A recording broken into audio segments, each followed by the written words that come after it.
नमस्ते बच्चों, अध्याय 9 के दूसरे भाग में आपका हार्दिक स्वागत है। जो पीछे चीज़ें और रही हुई थी वो चीज़ें हम इस भाग में पढ़ेंगे।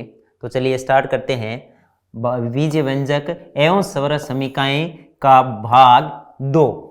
आइए देखते हैं। सबसे पहले देख रहे हैं इसमें एक पदी को हमने द्विपद से गुणा कर लिया था। अब हम क्या करेंगे, एक पद को वो त्रिपद से गुणा करेंगे। किससे करेंगे? त्रिपद से गुणा करेंगे। तो देखिए किस तरह से करेंगे। देखो कि हमें प्रश्न दिया हुआ है कि इसको 4c bracket minus a plus B plus C में से 3a plus B plus C minus 2b a minus B minus C को घटाना है। देखिए कि व्यंजकों को घटाना हम सबसे पहले सीख चुके हैं। तो इसमें क्या करना है, हमें जो ये एक पद है उसको पहले इन तीन पदों से गुणा करना पड़ेगा। इसी तरह से यहाँ पर इस एक पद वाले व्यंजक को इन तीन पदों वाले से गुणा करना पड़ेगा, इसको भी ऐसे गुणा करना पड़ेगा। उसके बाद में हम इनको घटाएंगे।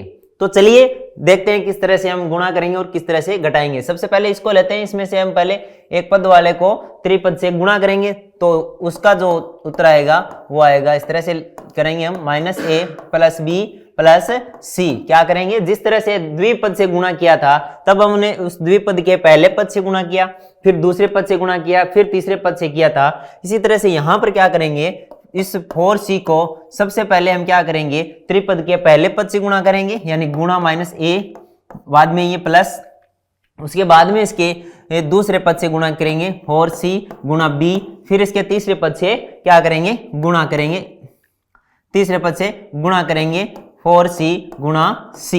तो देखिए यहां पर आया माइनस का 4ca, यहां पर आया 4cb और यहां पर आया 4c की स्क्वायर। तो ये उत्तर हमारा इस एक पदीय को इन तीन त्रिपदीय से गुणा करने पर इसका उत्तर आया। ठीक है, इसी तरह से इनका भी हम ज्ञात करते हैं तो वो आएगा, देखिए 3a plus B plus C, a plus B plus C और minus 2b a minus B plus C. तो इनको गुणा करने पर देखिए 3a गुणा a, 3a गुणा a प्लस 3a गुणा b प्लस 3a गुणा c। ठीक है, अब देखिए ये माइनस वाला चिन्ह लगा देते हैं हम, फिर इस 2b को इन सभी से गुणा करेंगे तो ये ब्रैकेट में रखते हैं एक बार, क्योंकि इस माइनस से भी हमें गुणा बाद में करना है। तो पहले हम 2b गुणा a माइनस 2b गुणा b plus 2b plus 2b गुणा c, ये हमने किया। देखिए यहां पर आया 3a square plus 3ab plus 3ac और यहां पर इस माइनस को अंदर गुणा करने पर यह माइनस 2ba आ गया और ये माइनस से माइनस गुणा होगा तो प्लस हो जाएगा। तो ये आ गया प्लस का 2b स्क्वायर और ये प्लस माइनस से गुणा होने पर माइनस आ जाएगा तो 2bc आ जाएगा। ठीक है, अब इसमें एक जैसे उनको एक जगह रखते हैं, देखते हैं। देखिए ये 3ab और माइनस का 2ba, ठीक है, ab और ba एक ही चीज है तो इसको क्या लिख देंगे, हम एक साथ लिख देंगे 3a स्क्वायर और ये देखिए ये प्लस का 3ab है और ये माइनस का 2ba है यानी माइनस का 2ab है, तो ये घट जाएगा और यहां पर बच जाएगा ab प्लस में 3ac प्लस में 3ac प्लस का 2b स्क्वायर माइनस 2bc। देखिए इधर से हमें ये मिला और इधर से हमें ये मिला है। अब इसमें से वो हमें क्या करना है, घटाना है। तो देखिए यहां पर ये लिखा हमने माइनस का 4ac प्लस का 4cb प्लस 4c स्क्वायर, फिर हमने क्या किया, माइनस ये पूरा लिखा हमने 3a square plus ab plus 3ac plus 2b square minus का 2bc। देखिए ये हमने लिखा, ठीक है। अब ये क्या करेंगे, 4ac plus 4cb plus 4c square, ये अंदर माइनस गुणा होगा तो इस प्लस का क्या हो जाएगा माइनस 3a स्क्वायर, और इस प्लस का क्या हो जाएगा माइनस ab, ठीक है। इसी तरह से इस 3ac का माइनस 3ac हो जाएगा, और इस प्लस 2b स्क्वायर का माइनस 2b स्क्वायर हो जाएगा, और इस माइनस का हो जाएगा प्लस 2bc हो जाएगा, ठीक है। अब देखिए आगे,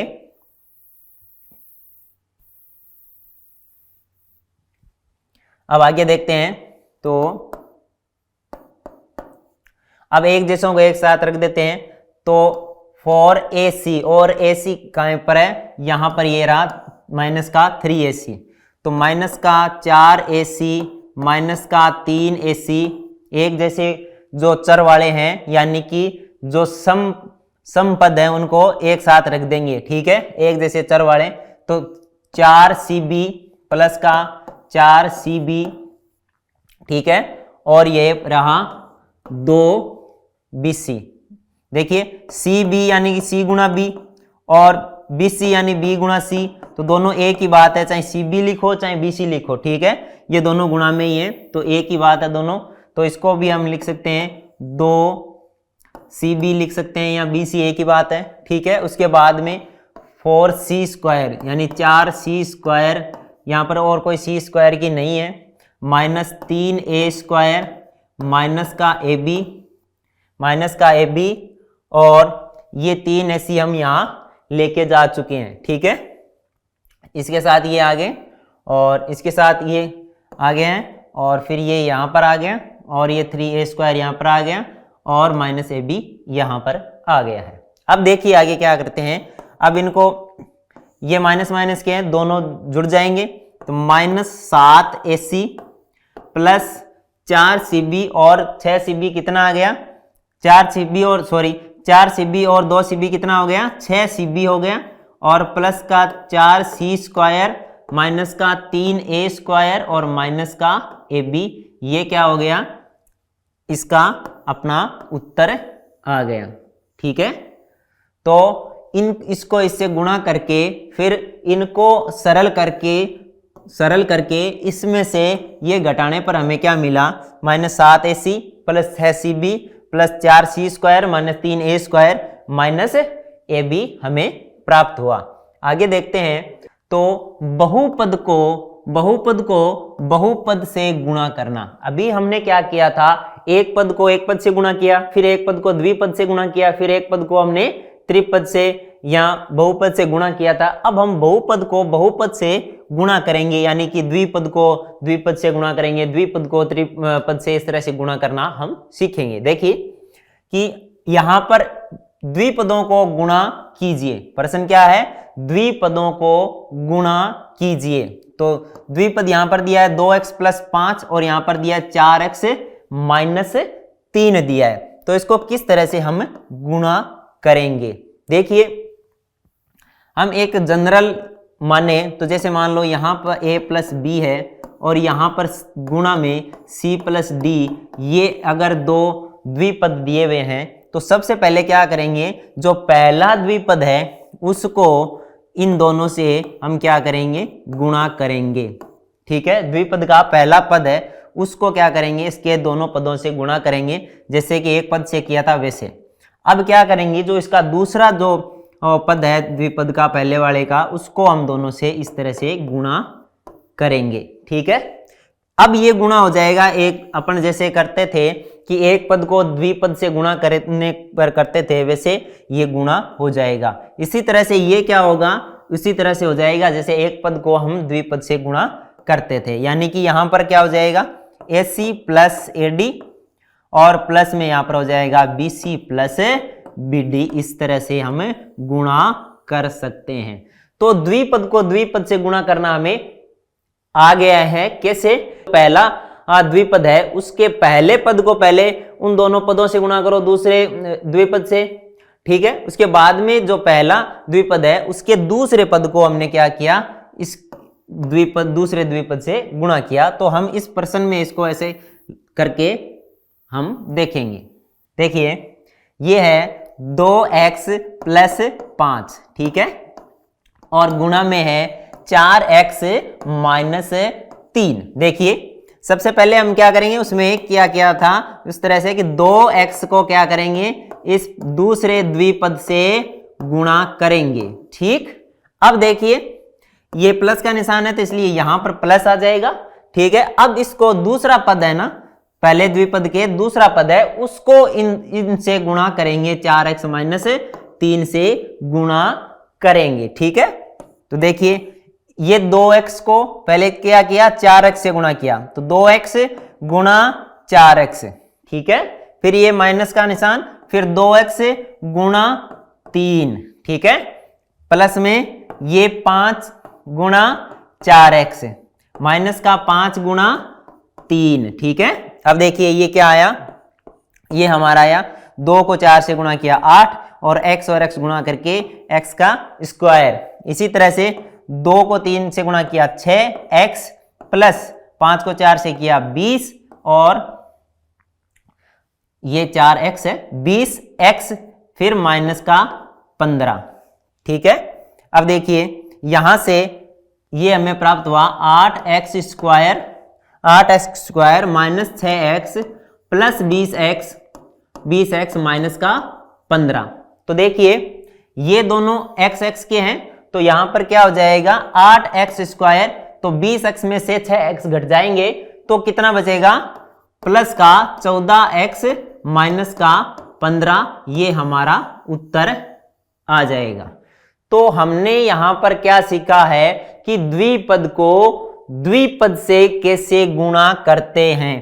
तो हम क्या करेंगे, पहले जो पहला द्विपद है उसका पहला पद को आगे वाले दोनों पदों से गुणा कर देंगे द्विपद के, ठीक है। फिर इसका दूसरा पद उठाएंगे और फिर उसको द्विपद से गुणा कर देंगे। इस तरह से हम आसानी से क्या कर सकते हैं, द्विपद को द्विपद से गुणा कर सकते हैं। आगे चलते हैं, एक और दिया हुआ है हमें, तो इसको भी हम हल निकालेंगे। जैसे 3/4 a square plus 3b square, ये हमें दिया हुआ है। इस द्विपद को हमें गुणा करना है 4 गुणा a square minus 2/3b square से। इससे हमें क्या करना है, गुणा करना है, ठीक है। पहले तो हम इस द्विपद को सरल रूप में लिख लेते हैं, ठीक है। सरल रूप में लिखने से कैसे लिखेंगे, देखिए पहले तो ये a square minus 2/3b square है, इसको हम इस तरह से लिख सकते हैं कि a स्क्वायर बट्टा 3b square minus 2/3b square. कैसे लिख सकते हैं, देखिए अगर हम इसको जोड़ घटाएंगे, यानी इसमें बाकी के निशान है तो घटाएंगे, तो देखिए इसका लघुत्तम आएगा 3b स्क्वायर, तो ये a स्क्वायर माइनस 2 आ जाएगा, यानी कि ये और ये एक ही चीज है, ठीक है। तो इसको हम क्या कर सकते हैं, इस तरह से लिख सकते हैं, इसको हम इस तरह से लिख सकते हैं इसको, ठीक है। तो इसको हम इस तरह से लिख लिए। फिर ये 4 इन सबके गुणा में है, तो 4 से गुणा कर देंगे अंदर, तो यहां पर 4a स्क्वायर, और ये 4 इससे गुणा होगा तो 2 गुणा 4, तो इसकी जगह आ जाएगा 8, ठीक है। तो ये 4 अंदर गुणा हो गया। तो अब ये आया हमारे पास 3/4 a square plus 3b square, गुणा में क्या आ गया, गुणा में आ गया 4a स्क्वायर बटा 3b square minus 8/3b square आ गया, ठीक है। अब ये पहला द्विपद है, ये दूसरा द्विपद है, गुणा करेंगे कैसे, इसका जो पहला पद है उसको इस द्विपद से गुणा कर देंगे, प्लस में इसका जो दूसरा पद है उसको इस द्विपद से गुणा कर देंगे। कैसे करेंगे, 3/4 a स्क्वायर को हम पहले क्या किससे गुणा कर देंगे, इस पूरे द्विपद से गुणा कर देंगे, 4a square minus 3b square, ठीक है। उसके बाद में इस पद को हम क्या करेंगे, इस बहुपद से गुणा कर देंगे,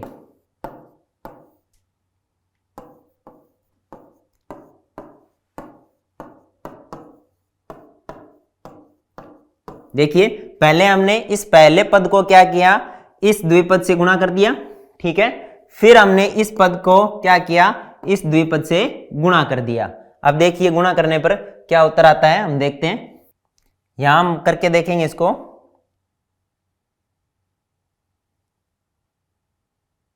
इसको करके देखते हैं। 3/4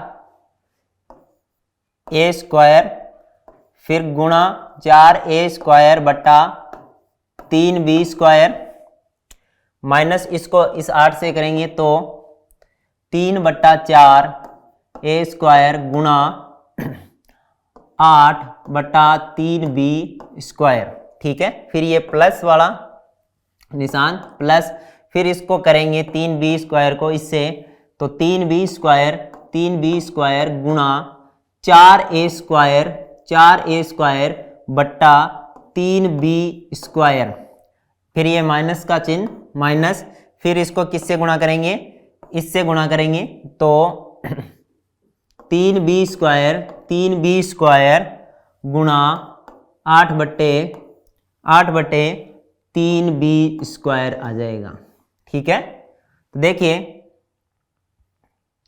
तो देखिए क्या आएगा, इस 3 से ये 3 कट जाएगा, ठीक है, और इस 4 से ये 4 कट जाएगा, ठीक है। ऊपर एक की घात 2 गुणा 1 की घात 2 आएगा, तो घात जुड़ के 1 की घात 2 + 2 यानी कि 1 की घात 4 बन जाएगा ये, ठीक है। 1 की घात कितना बन जाएगा, 4, तो ऊपर आएगा 1 की घात 4 बट्टा b की घात 2, ठीक है। उसके बाद में माइनस इस 3 से ये 3 कट जाएगा और इस 4 से ये 2 बार कटेगा, तो ऊपर तो बचेगा 2a² और नीचे बचेगा b स्क्वायर, ठीक है। उसके बाद में प्लस में ये 3b² से ये 3b स्क्वायर कट जाएगा, तो ऊपर बचेगा 4a², ठीक है। इसी तरह से यहां पर भी इस 3b² से 3b स्क्वायर कट जाएगा, तो यहां पर माइनस में बचेगा 8, ठीक है। आगे बात समझ में, ठीक है। तो जो अंतिम उत्तर आएगा, अब देखिए इन दोनों को अगर हम जोड़ते हैं घटाते हैं तो यहाँ पर b² नीचे आ जाएगा लघुत्तम, तो यहाँ पर a की घात 4 माइनस 2a की घात 2, ठीक है, प्लस 4a की घात 2 माइनस 8, ये हमारा आ जाएगा उत्तर, ठीक है। तो हमारा अंतिम उत्तर क्या आएगा, हमारा अंतिम उत्तर आएगा a की घात 4 माइनस 2a की घात 2 बट्टा b स्क्वायर प्लस 4a की घात 2 माइनस 8, ये हमारा क्या आ जाएगा, उत्तर आ जाएगा, ठीक है। ये हमारा उत्तर आ जाएगा।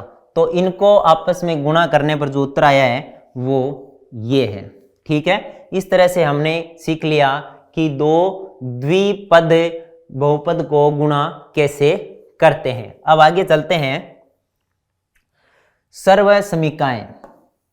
अभी हमने बहुपद पढ़े हैं, अब हम आगे पढ़ेंगे सर्वसमीकाएं क्या होती है। सर्वसमीका क्या चीज होती है, ऐसी समीका यानी कि एक तरह से समीकरण की तरह होती है जो चर के सभी मानों के लिए सत्य होती है। यानी कुछ ऐसी समीकाएं बनाते हैं हम, ऐसी समीकाएं बनाते हैं जो चर का कोई भी मान डाल दीजिए, उनके अंदर कोई भी मान डाल दीजिए, वो हमेशा सत्य होगी। उदाहरण के लिए हमने एक समीका ली, मान लो कि a+1 गुणा a+2 बराबर a की घात 2 प्लस 3b प्लस 2 होती है। तो मान लो ये एक सर्वसमीका है, ये एक सर्वसमीका है, सर्वसमीका है, तो इसको में अगर a और b का मान हम अलग अलग रखते हैं, है ना, अगर हम अलग अलग रखते हैं, सॉरी यहां पर a है प्लस 2 आएगा,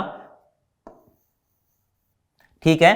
तो a का मान हम कुछ भी रख दें, उसके लिए ये सत्य होनी चाहिए, तब तो ये सर्वसमीका होगी, अन्यथा सर्वसमीका नहीं होगी। यानी सर्वसमीका क्या होता है, इस तरह की जो समीका बनी होती है वो ऐसी समीका होती है जो कि यहां पर चर है, इसमें उसका कोई भी मान रख दो आप, उसके लिए सत्य होती है। ठीक है, तो देखते हैं कैसे। जैसे a का मान यहां पर मैं 1 रख के देख लेता हूं, अलग अलग मान रख के देखूंगा कि ये सत्य है या नहीं है। दे a का मान मैंने 1 रखा, तो इसका जो बायां भाग है, बायां भाग और बायां पक्ष या बायां भाग वो होना चाहिए दायां पक्ष के दोनों बराबर आ जाने चाहिए, तब तो ये सर्वसमीका है, अन्यथा सर्वसमीका नहीं है। ठीक है, तो सर्वसमीका क्या होती है कि चर के किसी भी मान के लिए वो समान रहती है। तो मैं इसमें डाल के देखता हूं, पहले मैं a बराबर 1 रखता हूं, तो इसका जो बायां पक्ष है वो क्या आएगा, देखिए यहां पर a की जगह में 1 रख दिया, 1 प्लस 1, यहां पर 1 प्लस 2 कितना आया, यहां पर आया 2 गुणा 3 बराबर आया 6। ये तो आ गया इसका बायां पक्ष। दायां पक्ष देखता हूं, यानी इधर रखता हूं मैं, क्योंकि ये कह रहा है a प्लस 1 गुणा a प्लस 2 हमेशा क्या आता है, a square plus 3a plus 2। ये सत्य है या नहीं सत्य, हमेशा के लिए a के हर मान के लिए सत्य है या नहीं सत्य है वो देखूंगा। तो दायां पक्ष मैंने डाला, तो 1 की घात 2 प्लस 3 गुणा 1, 3 गुणा 1 प्लस 2, तो ये आ गया कितना, 1 प्लस 3 प्लस 2 कितना आ गया 6। यानी कि ये 1 बराबर 1 के लिए तो सत्य है, लेकिन मैं इससे संतुष्ट नहीं हूं, पता नहीं और दूसरे मान के लिए अलग हो जाए, तो मैं मान लो a का मान रख देता हूं, a का मान 10 रख देता हूं। ठीक है, अब मैं उसका बायां पक्ष और दायां पक्ष दोनों देखूंगा। तो देखते हैं, इसका बायां पक्ष है, उसमें a की जगह हम क्या रखेंगे, 10 रखेंगे, तो ये कितना आ जाएगा, 10 प्लस 1 गुणा 10 प्लस 2, यानी कि यहां पर आ गया 11 गुणा 12। 11 गुणा 12 कितना होता है, 132। 11 गुणा 12 कितना हुआ, 132 हुआ। अब इसका दायां पक्ष देखेंगे, यानी कि 10 की घात 2 प्लस 3 गुणा 10 प्लस 2, तो ये कितना आ गया, 100 प्लस 30 प्लस 2, 100 प्लस 30 130 और प्लस 2 कितना हो गया, 132। यानी कि a का मान अगर मैं 10 रखूं तो भी सत्य आ रही है। अब हम करते हैं एक मान और रख के देख लेते हैं, अब फिर हमारी संतुष्टि हो जाएगी। हम रखते हैं a बराबर 5 रख देते हैं। ठीक है, अब इसमें देखते हैं ये सत्य होती है नहीं सत्य होती है।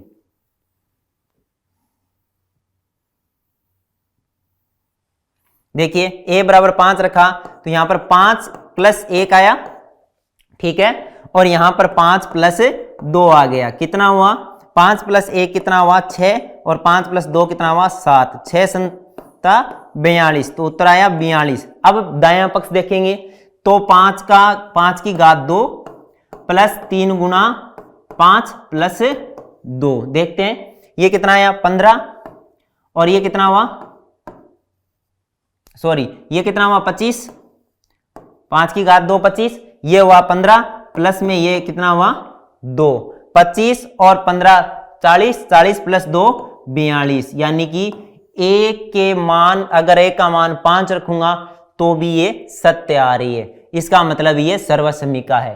तो सर्वसमीका क्या होती है, ऐसी समीका बनी हुई हो जो चर के किसी भी मान के लिए हमेशा सत्य रहेगी।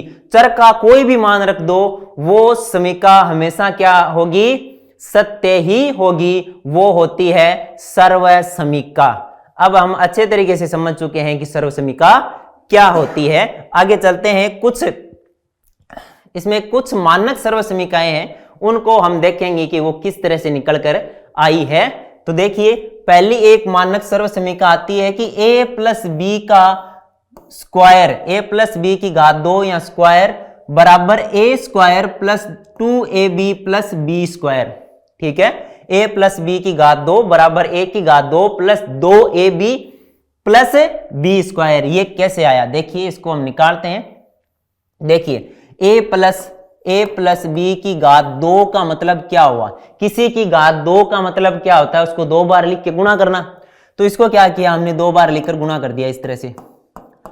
अब देखिए ये एक द्विपद है और ये एक द्विपद है, द्विपदों को गुणा करना हमें पता है। इसके पहले पद को इस द्विपद से गुणा कर देंगे, यानी कि a प्लस बी, फिर इसके दूसरे पद को इस द्विपद से गुणा करेंगे तो a प्लस बी। ठीक है, इस तरह से आ गया। अब देखिए इस a को अंदर गुणा किया तो a की घात 2 प्लस ए बी, इसी तरह से ये बी ए प्लस बी की घात 2, तो ये क्या आया a की घात 2, ये ए बी और बी a की बात होती है, तो A B plus A B 2ab plus B square, तो ये इसका मान क्या आ गया, a प्लस बी की घात 2 बराबर a की घात 2 plus 2ab plus B square. ये एक मानक सर्वसमीका है। ठीक है, तो ये इस तरह से आई, और ये मानक सर्वसमीका है। सर्वसमीका है इसका मतलब चर का इसमें कोई भी मान रख देना आप हमेशा वो सत्य ही होगी। दूसरी मानक जो सर्वसमीका है वो है a माइनस बी की घात 2 बराबर a की घात 2 minus 2ab plus B square. वो इसी तरह से है, जिस तरह से उसमें प्लस में गुणा कर रहे थे इसमें माइनस में कर दिया हमने, इस तरह से गुणा किया बहुपद का, फिर ये आ गया, तो इस तरह से ये उत्तर आ जाएगा। ठीक है, तीसरी सर्वसमीका जो मानक सर्वसमीका है वो है a प्लस बी गुणा a माइनस बी बराबर a square minus B square. देखिए इसको कैसे करेंगे, a प्लस बी, इसको गुणा किया हमने a माइनस बी से, तो क्या आना चाहिए कि a की घात 2 माइनस बी की घात 2। कैसे, देखिए इसको गुणा किया तो पहले a को a माइनस बी से गुणा कर दिया प्लस b को a माइनस बी से गुणा कर दिया। देखिए a की घात 2 माइनस ए बी, यहां पर ए बी माइनस बी की घात 2। देखिए ये माइनस का भी है, ये प्लस का भी है, दोनों कट जाएंगे, जीरो हो जाएंगे, तो यहां पर क्या बचा, a की घात 2 माइनस b की घात 2। तो हमें ये मिली कि a प्लस बी को a माइनस बी से गुणा करने पर क्या आता है, हमेशा a की घात 2 माइनस b की घात 2 प्राप्त होती है। ये एक मानक सर्वसमीका है। ठीक है, इसी तरह से एक मानक सर्वसमीका है कि x प्लस ए गुणा x प्लस बी बराबर x की घात 2 प्लस a प्लस बी गुणा x प्लस ए बी होता है। इसको हम निकाल के देखते हैं। देखिए x प्लस ए को x प्लस बी से गुणा किया, तो देखिए पहले हमने क्या किया, x को x प्लस बी से गुणा कर दिया, और फिर हमने क्या किया, a को x प्लस बी से गुणा कर दिया। ठीक है, अब इसको गुणा किया तो यहां पर x की घात 2 प्लस बी एक्स आ गया। ठीक है, इसी तरह से इसमें आ गया a x plus A B आ गया। ठीक है, देखिए इसमें क्या आया, x की घात 2 बी एक्स प्लस ए एक्स, ये आ गया ये वाला। ठीक है, अब क्या करेंगे, इसमें से x को अगर हम कॉमन लेते हैं तो यहां पर बचता है a प्लस बी, यहां पर x आ गया कॉमन दोनों में। ठीक है, और प्लस में ये ए बी, यही सर्वसमीका है जो ये दी हुई है। ठीक है, तो ये एक मानक सर्वसमीका है, यानी कि चर का कोई भी मान रखोगे तो वहां ये सत्य ही सिद्ध होगी।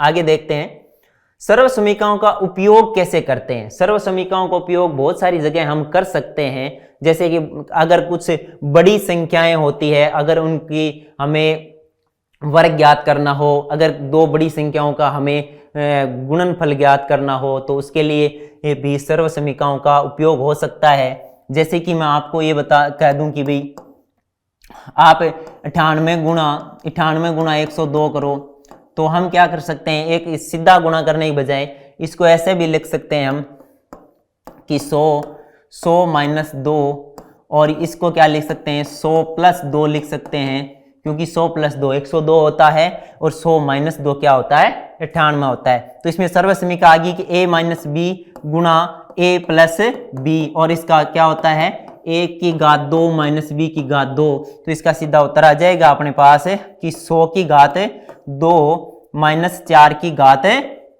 2 की घात 2, तो यहां पर आ जाएगा 10,000 माइनस 4 आ जाएगा। तो इसका उत्तर क्या आ जाएगा हमारे पास, 9,900 9,996 आ जाएगा। ठीक है, 10,000 माइनस 4।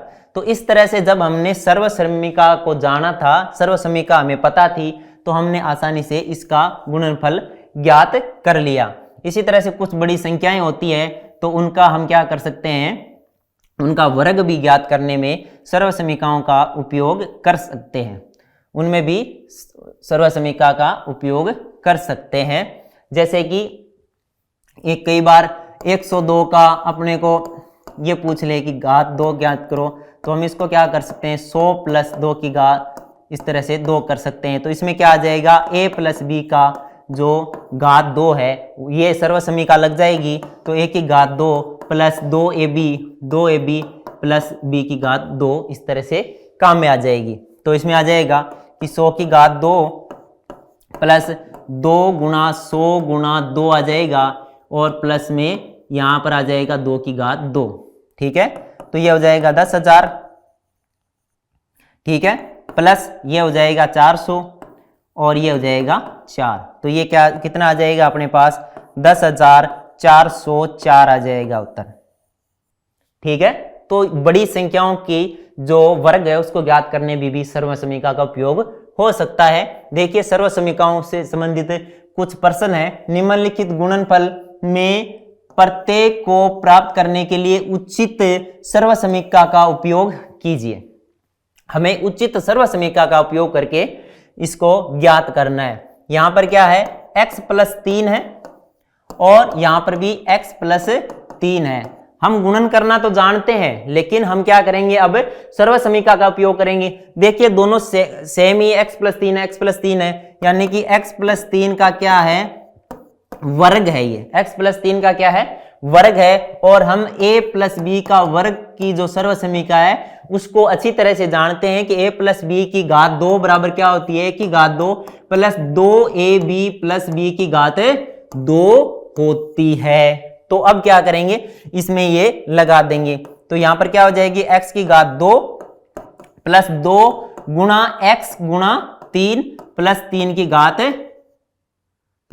घात क्या हो जाएगी, 2 हो जाएगी। तो यहां पर क्या हो जाएगा, x की घात 2 प्लस 2 गुणा 3 6x प्लस 9 आ जाएगा। ये उत्तर आ गया। करना क्या है, देखिए x प्लस 3 गुणा x प्लस 3 दिया हुआ था, तो उसमें क्या है, हमें पता चल गया कि x प्लस 3 का वर्ग यानी x प्लस 3 की घात 2 है। तो हमें ये सर्वसमीका अच्छे तरीके से मालूम थी। ये सर्वसमीका हमें जब अच्छे तरीके से मालूम थी तो हमने क्या किया, सर्वसमीका को इसमें लगाया और हमें आसानी से क्या मिल गया, उत्तर मिल गया। ठीक है, आगे सर्वसमीका का उपयोग करते हुए निम्न वर्ग को ज्ञात करना है, यानी कि इसको हमें ज्ञात करना है। तो ये दिया हुआ है xy प्लस 3z का वर्ग या घात 2। वही सर्वसमीका लगानी है हमें, a प्लस की b की घात 2 यानी कि a की घात 2 प्लस 2ab प्लस b की घात 2 ये लगाना है हमें। तो लगाते हैं इसमें। तो देखिए इसमें लगेगी xy की घात 2, xy की घात 2 प्लस 2 गुणा xy गुणा z प्लस 3z की घात 2। ठीक है, अब यहां पर देखिए x गुणा y है ये, तो x की घात भी 2 हो जाएगी और y की घात भी 2 हो जाएगी, यानी x की घात 2 y की घात 2। ठीक है, और यहां पर क्या आ जाएगा, 2 गुणा x y और z आ जाएगा, x y z आ जाएगा। प्लस में यहां पर क्या आया, ये 3 की घात 2 कितनी होती है, यानी 3 का वर्ग कितना होता है, 9 होता है। तो 9 और z की घात 2, तो ये आ जाएगा अपना उत्तर।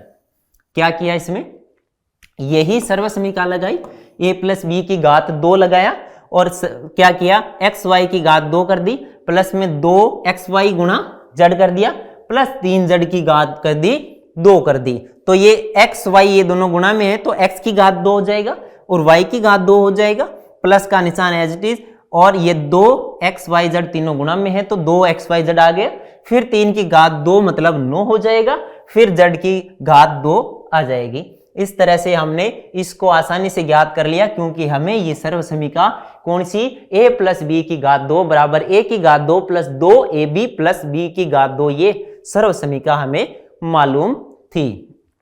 आगे चलते हैं, इसको सरल करना है हमें।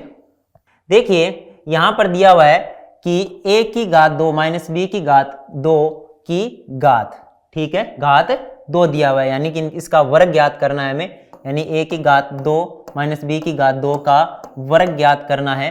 तो वो हमारी जो सर्व समीका है a माइनस बी की घात 2 वाला, इसमें सर्व समीका लगाएंगे तो इसमें आ जाएगा a की square minus 2ab plus B square, ये सर्व समीका हम लगाएंगे। इसमें देखिए हमें यहाँ पर a की जगह a स्क्वायर को a की जगह मानना है, a स्क्वायर को क्या मानना है, a की जगह मानना है, और b स्क्वायर को b की जगह मानना है, ठीक है। तो इसमें सर्व समीका लगाते हैं तो क्या आता है, इसमें देखिए a की घात 2 आती है, तो यहाँ a की स्क्वायर की घात क्या हो जाएगी 2, क्योंकि उसकी जगह ये a की स्क्वायर है यहाँ पर।